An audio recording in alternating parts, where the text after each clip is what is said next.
Hi everybody, Mikey from Usually Broken Cars, and just a quick video today. So this is just a quick roundup of all the things that I've done on the 924 before the road trip, and as Uncle Mike said, just a few quality of life improvements, and yeah, I think there's about 5 or 6 in total. So let's have a quick look at what we did to get the 924 a bit more comfortable for that road trip. So I finally got around to doing the other door card. So those of you who know, I did the other door card. But the big thing is these seats. So I picked these up off of Facebook for £120. They are Mark 1 Audi TT Cabriolet seats, and they're in fab condition. I paid next to nothing for them, and they pretty much bolted straight in with just 2 adjustments. I made the mistake of hacking up the passenger's runner to get them to fit really quickly. And actually you didn't need to. There's a little locking tab on the back and a little turn down on the front. If you cut them both off, they bolt straight into where the original runners go. Okay, so just a little segue. This is the base of the seat, and as you can see at the top of each of the seats, towards the top of the screen, there are 4 little lugs which need to be cut off.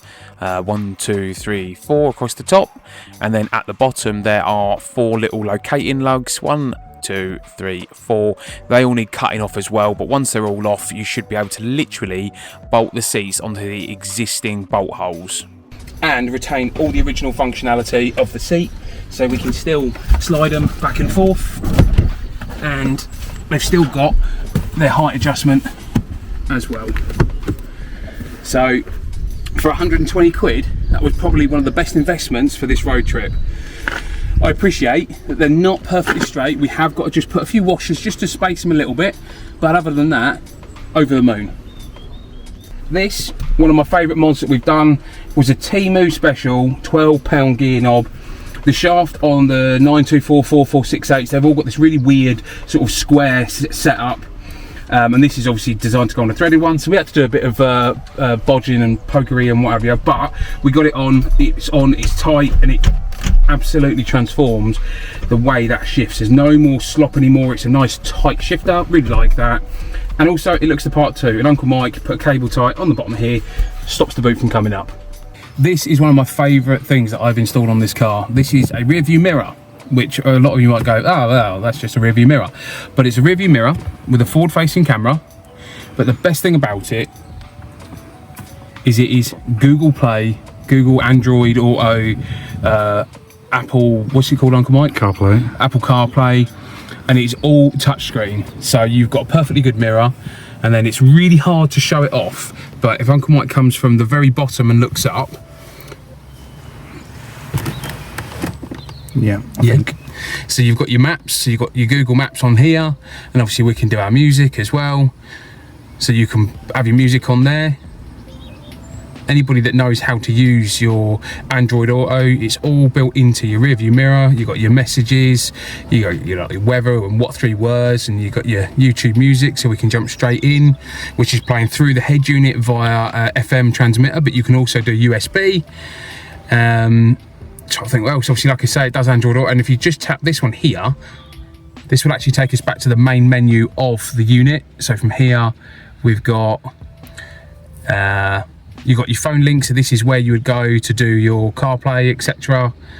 And then you've got car record, so that's the camera. Obviously at the moment it's just randomly pointing in any direction because we've had to move it. It's not the best quality, to be fair, the camera, but it does exactly what you need it to do. And for the price point, you cannot beat this. Yeah, I paid £45 for this. And then you've got wallpapers, clock setup, sound channels, and like I say, you jump into Android Auto, your CarPlay, your cameras and stuff. So for £45, this actually transformed my trip, because it meant that I didn't have to have, hang on, there we go. I didn't have to have my phone out on the dashboard.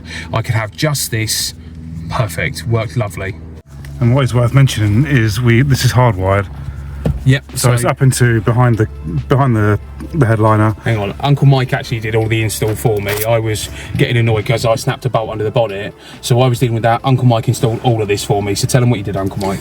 So we got the wires all hidden. It's normal USB, I think. I don't know exactly which USB, but straight through behind the A post, down behind the dash, which leads us to... Yeah, it leads us on nicely. Uncle Mike installed this as well.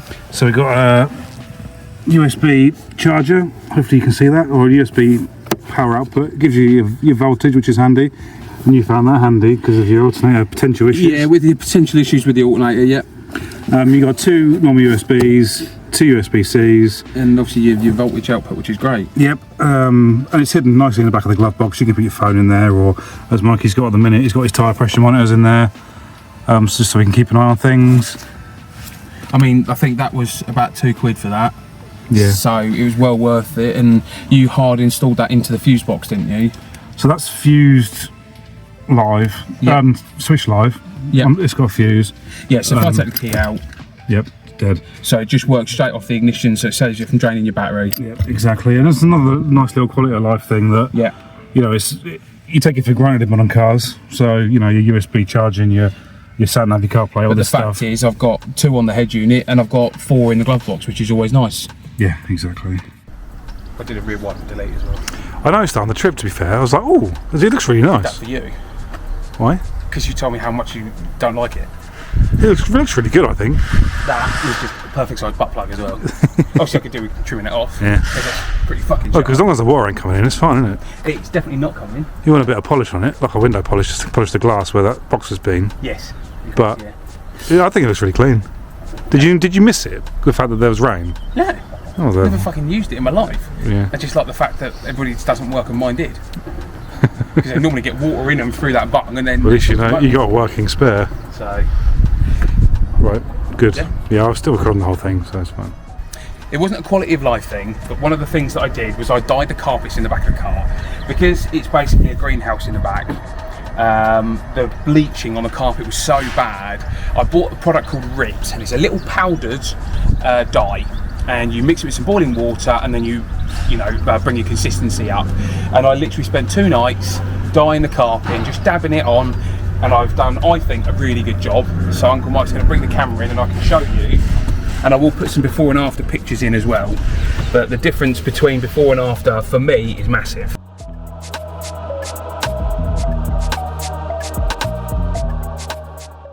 Last thing, shout out Liam. He 3D printed me some door handle inserts. If you know, you know, they're flipping expensive to buy. So Liam did me some 3D printed ones. They're not perfect, but Liam, thank you so much, because it's transformed those door handles. They looked terrible before.